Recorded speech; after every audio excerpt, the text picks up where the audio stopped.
And welcome back to the ABCs of ERP and Beyond, the podcast all about enterprise resource planning systems and how they shape the way businesses operate, grow, and succeed. And in today, we are zeroing in on a group that doesn't always get mentioned first when people talk about the ERP, and that's the CFO.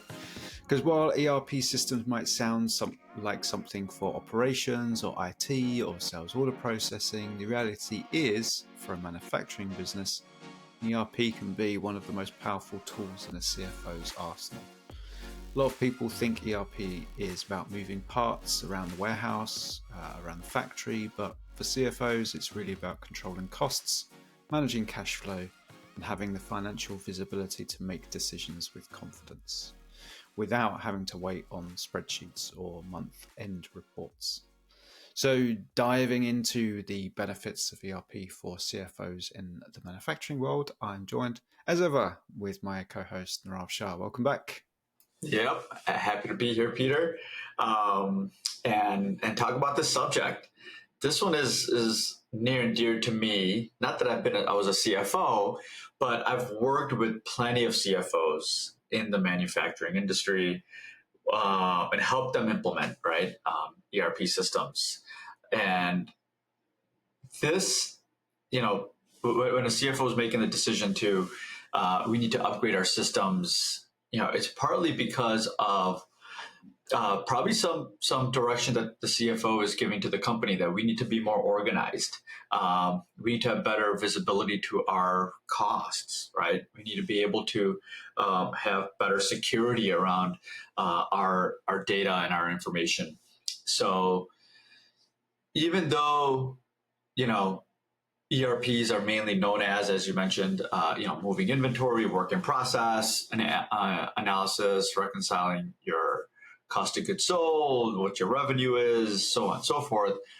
As much as that's important, it's also very, very important to a CFO that all of that activity happens in a structured, auditable, forecasting type of way, right? Where they could take that information and really quickly pivot the company, pivot their financial, pivot, decisions that impact the company to become more profitable by way of doing various different analysis. And, also with the CFO, they don't want to, for the most part, go into 3-4 different systems. They want one main system that they could manage the business, look at the business from a high level or a detail level, and get the proper analytics out for them to do their job, right? At the end of the day. So this is really important because I always feel that ERP projects are driven not by operations. There is a healthy amount of CFO and accounting kind of assistance or influence in these projects to ensure overall that the system is designed for success. Yeah, I think really on the finance side, finance for me is the sensible, level-headed person that can cut through some of the emotion that other parts of the business can have. Like if it was down to, say you're looking at a new production line, a new sales product group, it's going to be the sales that are going to be the ones that will lead with their heart more often than not. They want to sell it to everyone. They want to sell everything to everyone. That might not align to production. Production might need a bunch of costs to be able to fulfill that. And a lot of this is done through people's emotions. Sales want to sell. Production want the greatest production line that makes it super easy to be able to produce this. It becomes kind of a swamp if you're not got that person that's got the level-headed approach to something like this. And I think that's where finance come in. They look at the cold hard numbers and go, right, guys, the way that this is structured, we're going to be bleeding money. So I think that's sensible, almost approval, I guess, on whether this is something that we should pursue. And it could not only just be new business, this could be existing business. And again, that's where people's hearts lead. There might be a production production line that is bleeding money, or there might be a particular customer sector that is bleeding money. And that might mean, right, we need to no longer offer this product. We need to stop producing this part now. Well, if it Right. wasn't finance kind of steering those kind of decisions, it might not ever happen, because sales won't always sell everything to everyone. Production, you might have the engineering team be like, well, we don't want to get rid of that. We spent months and months developing that product 20 years ago. Like, okay, Yeah. fine, but it's time to let it go. Like, it's bleeding money now and it's not doing very Yeah. well. Yeah. So it always comes to the finance to steer the company in financially good decisions. And they can't really get there without having the data to be able to do it. Like, we've both seen it, haven't we? Budgets being built and updated in Excel, month-end reports that are thrown around in email chains, different versions floating around. And it's always like, well, which one's the right one? Right. And by the time you get to CFO level, you can't afford to do that. You need to be able to give the CFO accurate data. And I think this is where this starts with this whole single source of truth and what an ERP can do. Because as we said at the start here, it's more than just sales order processing, production order planning. It's a lot more than that. It's about being able to give C-level and any person at C-level a holistic view of data that can be trusted to steer the company in the right direction. Right. Yeah. And you hit on a lot of points there, Peter, which is great. I'm sorry, I just kept going and going and going. No, that's awesome, because that sets the tone and the depth we're going to go in today, and to talk about the benefits. But kind of just coming back to an example that you shared is a product line that is bleeding money, right? If we just dissect that real quick, it's the work center potentially, right? That is old, that where the original runtimes defined for the router to go through that work center were never updated. So instead of it taking to manufacture a left-handed monkey wrench 15 minutes for this specific work center, now it's taking 25 or 30 minutes. Well, there is a huge change in cost because of the increased runtime. And why is that? It's because that machine is very old, right? And it's not as optimal and efficient as it once was. Take an example of just your furnace in your house.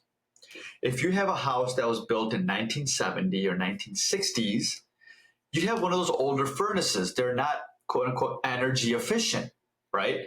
So what it costs to run that same thing, the same machine over time, increases to the point that you're losing money in manufacturing that now, right? You need to be able to quickly identify that with the data from downstream, talking about the shop floor, moving all the way upstream to the accounting department to quickly see that these are huge variances that we're seeing coming into not only this particular work center, which items it's impacting, what's that doing to our balance sheet when we're holding inventory, and what's that doing to our margin, because we're now, our margin's not as high as we initially thought, right? Yep. Just taking that example and looking at it, that is scary. That is so scary, because most of the time, companies are running QuickBooks, they're running Excel spreadsheets, and they're running this and the other. They don't have that level of data stitched together back to finance where they could quickly make a call saying, hey, we need to think about replacing this machine because it is not as optimal for us anymore. And we need to get back to profitability for this machine center or this particular product line, which now with the new machine, we could probably even do more throughput and manufacture more, right? At the end of the day, whatever that looks like, but you can't get to that level of detail if you don't have an ERP system, right? The CFO basically is so blind to that level of detail unless they go and hunt and peck for it. And even then, it may not be as accurate at the end of the day. It's the accuracy and the speed. Like, right. You can have the most accurate Excel report in the world, but if that's only updated once a month, is it any use anyway? Is it accurate? Right. It's Right. not 2 weeks Right. in, it's 2 weeks old. 2 weeks old. Mm-hmm. Yeah. You know? Exactly. So let's start here, Peter. Let's start. What is a CFO's day-to-day responsibility, and then let's kind of break that down into how ERP systems could help with those responsibilities for CFOs. As ever, tradition with the ABCs of ERP and Beyond. Top 5. Yes. Yes. top, Top 5. top 5 areas. It's kind of of happened though. This one, it just kind of happened on this one. I don't know. It just worked out that way. Exactly. So what we got first? We got budgeting. Goes without saying, right?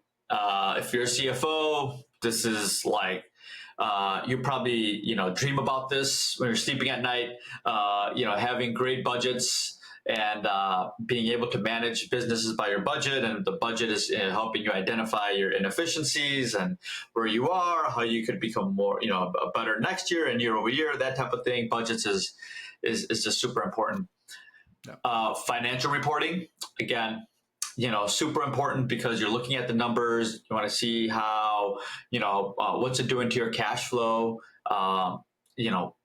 How accurate are your financials, right? What are your investors saying? What's your bank saying? You're going to need this for your collaterals, loans, line of credits, that type of thing. So financial reporting is super, super important. And this is one where I think the ERP shines really well. Not to say budgeting and financial reporting doesn't, but I feel like ERP shines when you're looking to make bigger purchases. So Capex and asset management is important because once you know your numbers, you know where some weak spots are in your process. You're going to look to invest, right? You're going to look at improving the infrastructure. You're going to buy better machines. You may invest in labor. You're going to maybe invest in software. You're going to invest in these things to make your business better. Well, how do you plan for that? You need to know your numbers. You need to know your data. And you've done a lot of work on the Capex side, which you even do now, right? And how it impacts CFOs is an important piece of it. How ERPs come in as an important piece of the puzzle. Be able to plan this on different ledgers. So having a budget ledger and actual ledger. And I'm sure, I don't want to spoil the surprise, we'll get there, but the ability to have different ledgers, one for budgeting and one for actuals, where day-to-day operations are posting for comparison against budget, is huge. It is anyway. Everyone knows it's huge. That's why a lot of people are doing it. The FP&A world is huge, but when you're doing financial planning in Excel, you're in for spreadsheet chaos. And as we said, that's where numbers don't align. It's not easy to be able to do budgeting in real time against actuals. And it's certainly not something that's going to be easy for doing year-on-year comparisons. So maybe like break down what we mean by budgeting in the real world when it's like day-to-day. So budget's a budget, but budget doesn't mean anything if we're not comparing it to anything. That's right. Exactly. And that's really our first point, right, is budgeting and how an ERP system could help CFOs. So first and foremost, you eliminate the need for doing an Excel spreadsheet because you mentioned, Peter, you want to put that up against your real-time data as quick as possible. So you are looking at, a constant, analysis of your variances, right? And part of that is a comparing of actual versus budget variances in a single system. It's a lot of companies, they'll establish a budget. They will revisit the budget for another 6 months and see, well, how close were we? How far are we away from our actuals? And then they won't do it again for another 6 months until year end. Well, in between that time, there's so many lost decisions, right? You could have been adjusting to the direction your actual data is going in, your actual dollars or whatever currency you're using is going down if you're analyzing that budget sooner than twice a year. Yeah. Because it's a living, breathing thing, right? If you know you're going over budget in, we'll take an example, let's say buying oil for your machines, right? You kind of have to start questioning this. Like, why are we buying so much oil than what we had budgeted for. Then start asking the questions. Another important factor to this on the budgeting side is creating versions of budgets, right? You could do different versions, like I want to do a different version by product line versus just revenue itself, right? I want to do different versions of budgets by department, right? Depending how big you are. So you could even get to that level of budgeting if you chose to do so. And Peter, you mentioned doing budgets year over year. That, Yep. Once it's in the system, you're not going to lose that data. It's in the system. You're always going to go back and review, how did we do last year compared to year before versus this year, right? And especially with how economic environments go, there's like ebb and flow to these things, right? Prices go up on one item or one sector of the market, right, versus price going down on another sector of the market, right? You kind of see, what's happening over time. How do you smooth that out? How does that update your margins? So, all your important landed stuff. costs increase. Landed cost. I heard about that somewhere. Yeah. Yeah, and then the cost and price increases due to economic conditions, right? I mean, every administration, right?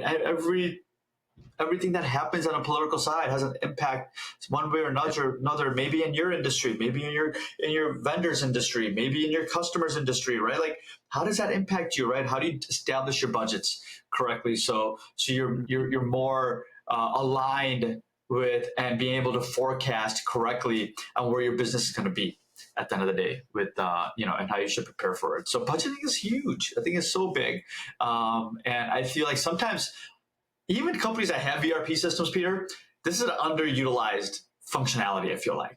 And it should not be. I think it needs to be more upfront, part of phase one implementations, and at least get going on it, right? Budget your main accounts that you want to keep tabs on. You don't need to budget your full chart of accounts. You can budget some accounts versus other accounts, and start getting used to running your business off a budget. All right, next up, point number 2 here we got in terms of responsibilities for CFO is financial reporting.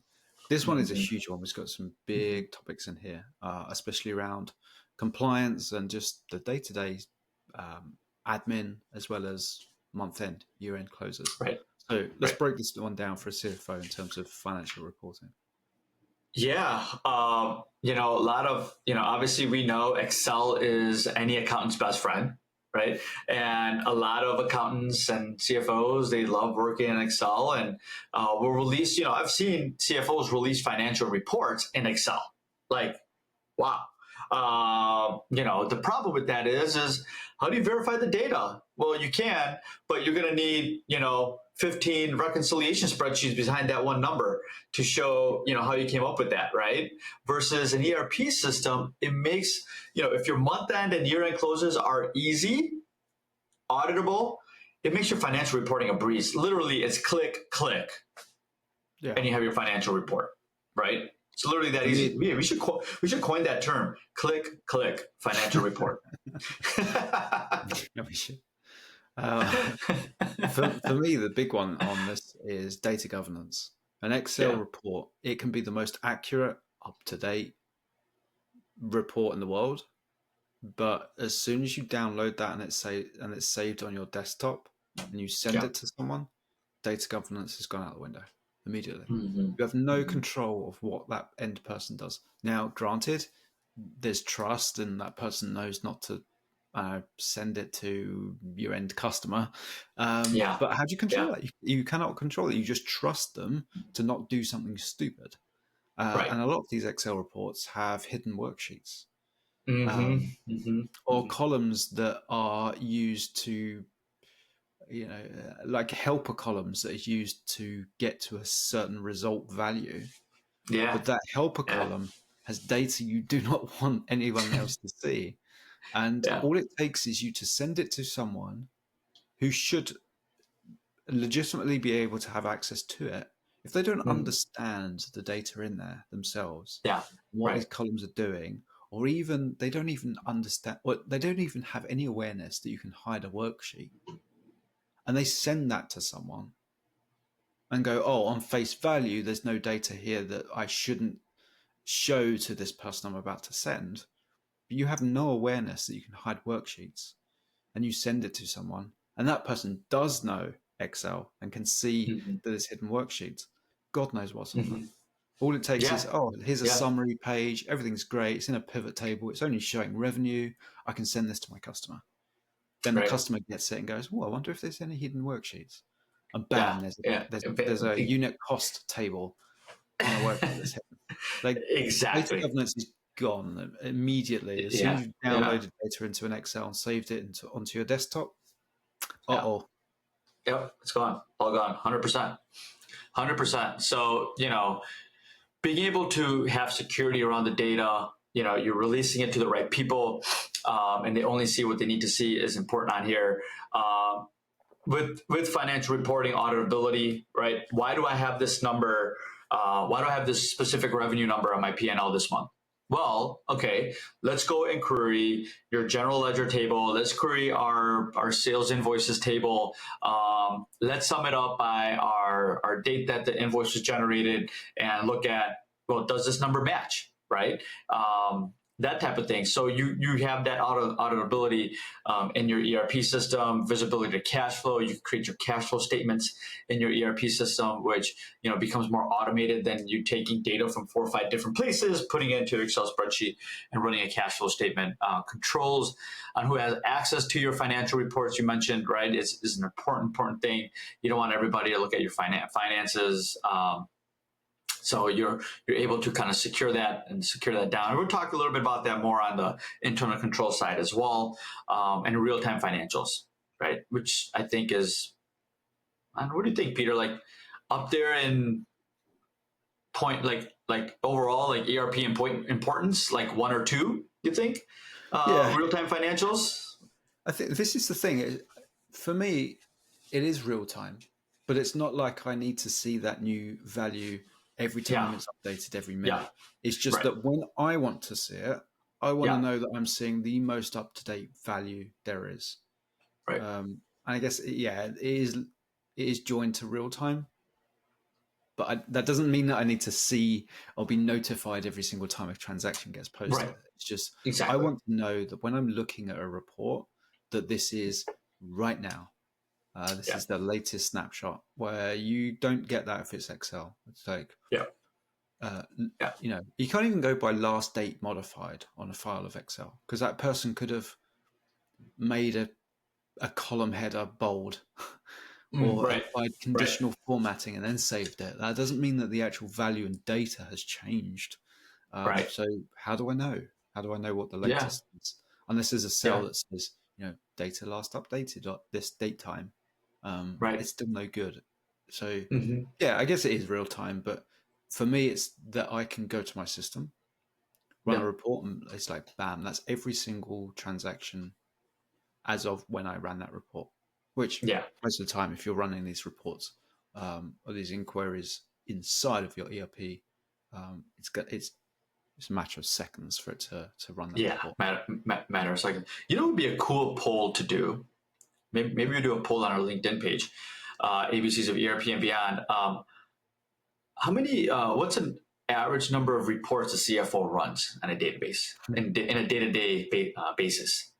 Mm. Right? Is it 5? Is it 10? Is it 20 reports they run? Interesting to know that.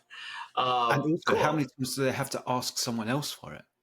Yeah, Hey, can you send exactly. me that report? How Yeah, many how many emails are sent like that? yeah. Right, right. Yeah, that'd be What cool. about the lag It would, time? It'd be interesting to see how much lag time there is between the CFO going, right, can you send me this? Can you send me this? Can you send me yeah, budget yeah, versus actual? How long yeah, do you have to wait to get that data? yeah. Compared to Probably giving them do. a login to the ERP and go, right, just click that Yeah, button and then click that there's button. all of your answers. Click, click, Click, report. click. Exactly. Yeah. No, that's interesting. Cool. Financial report, we know it's huge for CFO, and we need to, I think an ERP system helps them get the right report at the right time and easily. Uh, Capex and asset management, right? This is a big one. This is, I think, the value of a CFO is to help you understand strategically what you need to purchase, what's the best rates, right? How to control your cash flow when you're making these purchases, right? And keep margins up, right? I mean, that right there is a lot of work for a CFO, but this is like, I think, the value that the CFO brings to a table, right? To help you understand and continue to purchase and investing in the right places in the business, right? So you have managing fixed assets, right? You're going to have machinery, you're going to have pallets, you're going to have forklifts, you're going to have, right? Whatever other items that you need. Probably the biggest item on someone's balance sheet is in fixed assets. Yeah, exactly. Fixed assets is huge, right? You have land and land improvements. You have, company vehicles, right? You have all these different things that you need to determine at some point, when do they need to be replaced? How much money are we going to have to replace it? Can we justify replacing it based on where we are with our financials and our margins, right? What's going to be our ROI on these items that we replace at the end of the day, right? Right? What's it doing to our cash flow? Do we need to make some adjustments, right? So a lot of this is projections. A lot of this is real time. A lot of this is, you're going to need approvals and that type of thing, because you may have other people recommending different improvements in the business, but you as a CFO have to make the final determination. Well, can we do this now? Should we give approval for this particular project? Do we have the funding for it? Right, so on and so forth. How do you get to that data? And you get to that data is by like almost a real-time ERP system, right? Where you could easily track this information by capital project, ROI, and future purchases. And you've done a lot of work in this area, Peter, in capital projects and working with CFOs to help them understand where we should be investing in business. What's your take on this? There's a whole conversation to be had here in terms of what is ROI. Do we just record it in terms of what money it's going to generate us?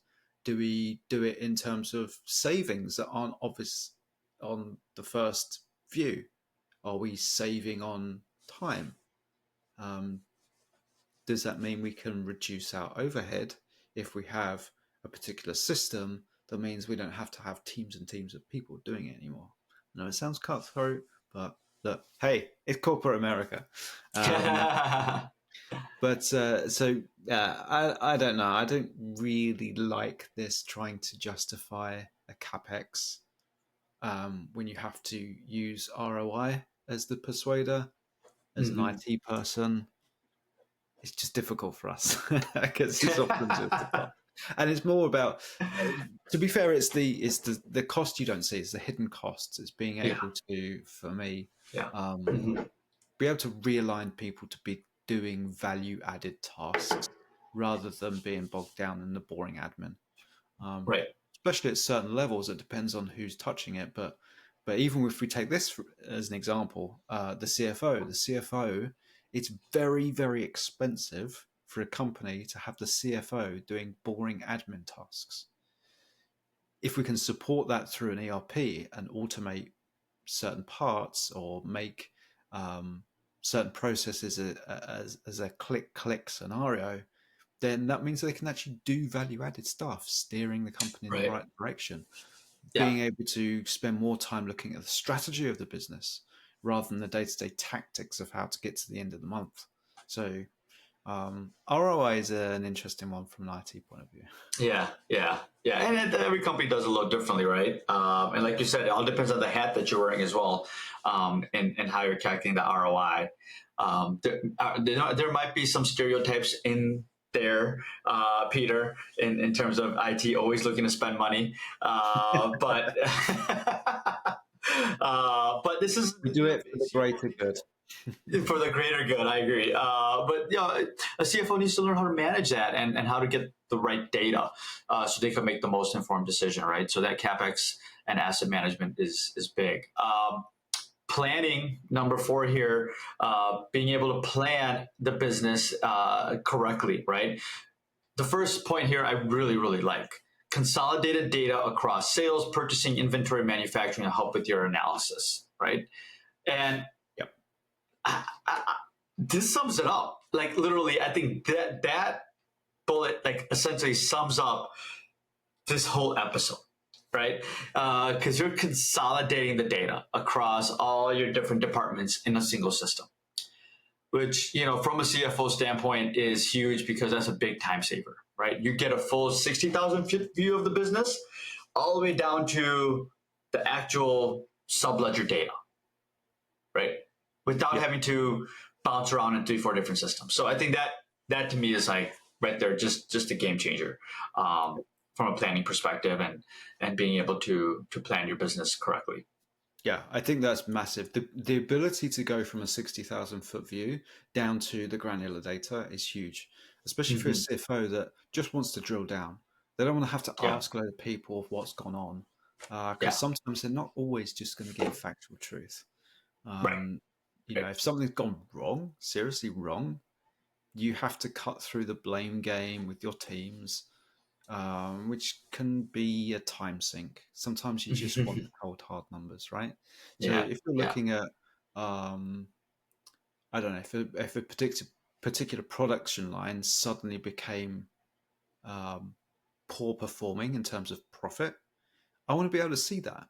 So if Yeah. I'm looking at a particular work center or a work cell that's suddenly not producing the revenue that I expect, then I want to be able to drill down that and go, I can immediately see why. Maybe we're looking at uh, a situation where revenue is flat, but our Mm-hmm. variable costs have gone through the roof.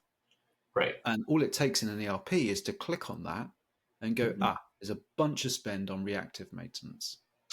We had to spend out on a load of spare parts. The machine kept blowing up. Fine. We get to that straight away. Whereas I don't want to go down there, but maybe that's easier to do for a CFO when they just want cold hard facts and they don't Mm-hmm. really care about the whole, politics of people go, well, that machine, we've never liked it and we've always said we should get rid of it. Well, John, didn't order the part in time and that's why, all of this noise, like just get Yeah. rid of Yeah. some of this noise. So Yeah. being able to look at that in the ERP, cutting that out is huge. Mm-hmm. Especially It is. if you're a CFO, you're trying to make these strategic decisions.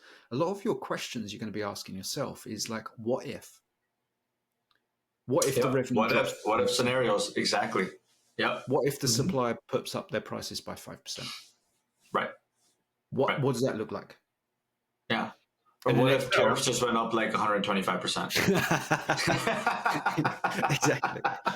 But for someone in Excel, that's one of those emails, isn't it? Yeah. Can you Yeah. send me that report that Yeah. shows if the supplier put their prices up by 5%, or if the president of the United States puts 175% tariff on someone, what does that look like? As a CFO, you're protecting the cash. Like, cash is king at the end of the day, right? And you got to protect it. And if you don't know how to protect it, if you don't know what's happening out there on the floor, what's happening in purchasing, what's happening in sales, like that cash could become your least performing asset, and that has to be your like most performing asset at the end of the day, right? You need to have a cash on cash return for any investment that you do in the business. Yeah, yeah. This is the thing with planning. It's like it's easy to say planning and the strategic planning of what direction the company should take, but it's just cash flow planning. Mm-hmm. Maybe the numbers are saying you need to put off that particular R&D investment. Right. Um, Being able to easily see cash flow condition would maybe make you rejig the next 12 months. Like Right. maybe now's not the right time to expand into Right. this particular market. Maybe Right. now's not the right time to spend a bunch on preventative maintenance. Right. Maybe it's in a what if scenario, maybe it's actually going to be cheaper because it protects cash flow to know that you're going to spend out more on reactive maintenance than it Mm-hmm. is to spend a bunch of money on preventative, Right. Right. and all of this is ties into the kind of analysis and cash flow planning that a consolidated system is going to give you. Yeah, yeah, absolutely. Well, good. The last point here. So coming down to the last point, internal controls. And this one is pretty straightforward, right? A lot of ERP systems have role-based user access. You log in as, let's say, the shipping clerk, or you log in as the purchasing planner, right? Or you log in as the manufacturing clerk or the work center operator, right? The dashboards and things like that are already set up for those particular users to be productive. You're a CFO, you have an accountant's type dashboard or a controller's dashboard already available for you out of the box. Generally, that gives you all your major information, right? How much cash you have, how many late customers are there, right? What's your open AR balance? What's your open AP balance out there, right? All that type of stuff. So Morgan's just jumped up, and I don't know if anyone's watching this. He's just jumped up. He's now dribbling on me. So this is from the cat. He's not from me. I'm sorry. I thought you were like salivating on this topic right here. Yeah. User access is got me drooling. Look at the I see that. Well, it's good to see Morgan. Haven't seen him in a little while. Yeah, he's still there. Yeah, there you go. And then kind of rounding it out, we have audit trails. We talked about that pretty heavily, and approval workflows and stuff, right? All things that are good from a security standpoint that CFOs would definitely want to ensure that they're protecting the data, they're protecting the numbers at the end of the day. So yeah, and I think this joins into the whole audit. Like being able to be audited on demand is huge. Like if you've got an ERP system that is logging changes, that has approval workflows, that has row level security, object level security, you could get audited tomorrow, and you that you can log into your ERP and go, right, here we go. Here's the changes. Exactly. This is why this got approved. That's why that purchase invoice got paid, because of this approval map. It's huge. It takes away a lot of the stress, I think, in being audited. Audits are never going to be fun, but having an ERP system that logs the changes, that has defined user access permissions, that has blockers on unauthorized decisions, makes audit at least bearable. I wouldn't say audit's a breeze, but it makes it at least bearable. But I would say it's probably so much easier to go through an audit in an ERP system than it is like using QuickBooks or like Excel spreadsheets and like 3-4 other systems that you kind of have to connect together. I would say Excel isn't proof. A lot of these auditors say it's not. Demonstrate proof of X. Yep. Show proof of Y. You can't do that in Excel. It's like, well, how do I know that number's right? How do I know that number hasn't just been fudged or edited? Exactly. Can't. You can't. Yeah, no, I think this is a great topic. The ERP benefits of CFOs in manufacturing. I kind of enjoy these because it lets me bring my experience of 20 years of ERP implementation kind of to the table a little bit, talking with CFOs and what their concerns have always been and why they decided to move into ERP systems. I don't know if the job of a CFO will, I think it's always adjusting based on environment, but what they need from a core perspective, ERPs do a great job of giving that information to them to help them be successful. So. Yeah. This is one of the things. It's like, well, I don't care about that. I don't care about the details. I just want, as you said, that 60,000 foot level. Well, that doesn't just magic up from nowhere, does it? Like, it comes from the day-to-day transactions. It comes from the day-to-day purchase invoices, AR invoices, production orders going through the business. Like, it has to come from somewhere. You don't get this high-level summary of your company and strategic visions are just coming out of nothing. Like it comes from somewhere. It's It has to somewhere come from underneath. It's like somewhere. the swan. The swan on the lake is all majestic, That's and right. underneath it's absolute chaos. Chaos. Um, Exactly. but Exactly. Yeah. you'd rather have that chaos all within the ERP than Yeah. untrustworthy hodgepodge of Excel and QuickBooks and God knows Right. what else. Right. So it's going to have to come from somewhere. So at least have, a foundational, solid, robust ERP system that then can roll up to those levels that a CFO cares about. Yeah. Yeah. Because they don't 100%. necessarily care about that one order. Well, They I don't. wouldn't say they don't. Yeah. We know they don't. Yeah. They don't care about individual orders. They care Yeah. about trends. They care about Mm-hmm. the context against budget, against annual plan, those Mm-hmm. stuff. Mm-hmm. No, Um, so exactly. but the detail has to come from somewhere. It has to come somewhere. And where Yeah. would you rather have it from? Mm-hmm. Single source of truth. Yeah. Yep. One place. So Yep. Morgan's got bored. He's gone. he's gone. He's like, all right, I'm done talking about CFOs. I want to talk about treats. I want to talk about treats. Yeah. They're talking about finance. I don't care about that.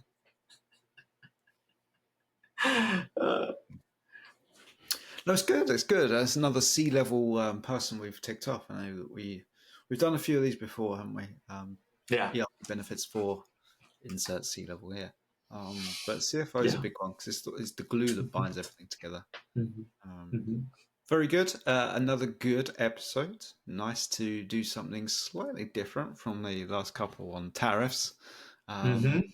But we got the link in there. We still managed to reference that. So if you haven't seen those ones, we've just literally just done a couple on the tariff situation, especially for the US, and how you start to record landing costs. And that ties into the CFO. CFO is going to be someone that is watching this. Every CFO in the US right now is looking at potential impact of these tariffs. So no doubt about that. Yeah, so it's good to be able to tick this one off. Yep. And we said just before we started recording, this is now our 55th recording. Would you believe we're 55 episodes into the podcast? Yeah, these have been a lot of fun. It's fun, and just time's just flying by, and hopefully we're adding a ton of value here to this topic.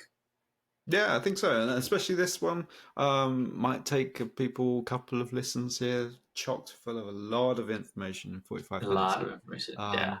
A lot to digest. But if you have any questions, if there's anything we skipped, if there's anything you want us to dive into a little bit deeper, or maybe look at a different angle that we might have not covered today, then reach out, drop us a message on LinkedIn or in the comments. Yep. Or wherever you're listening to this, just reach out to us. And as ever, Nirav, where can people find you?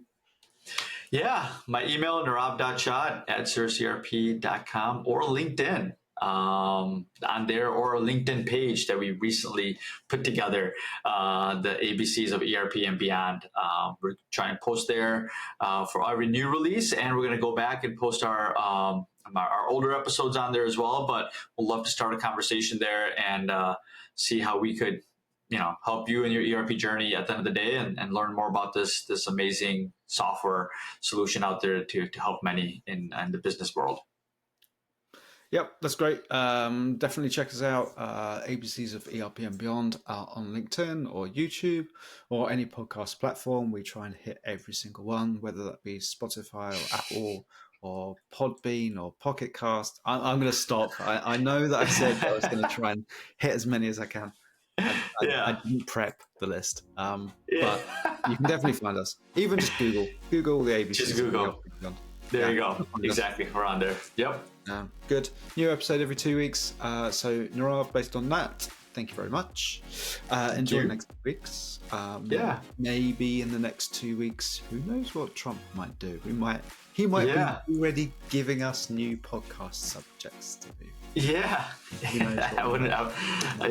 I'm a betting man. I would bet on that. Yeah. He's given us great content. Some great content, no doubt. Good. Enjoy the next 2 weeks, and I'll see you on the next episode. All right. Thank you, Peter.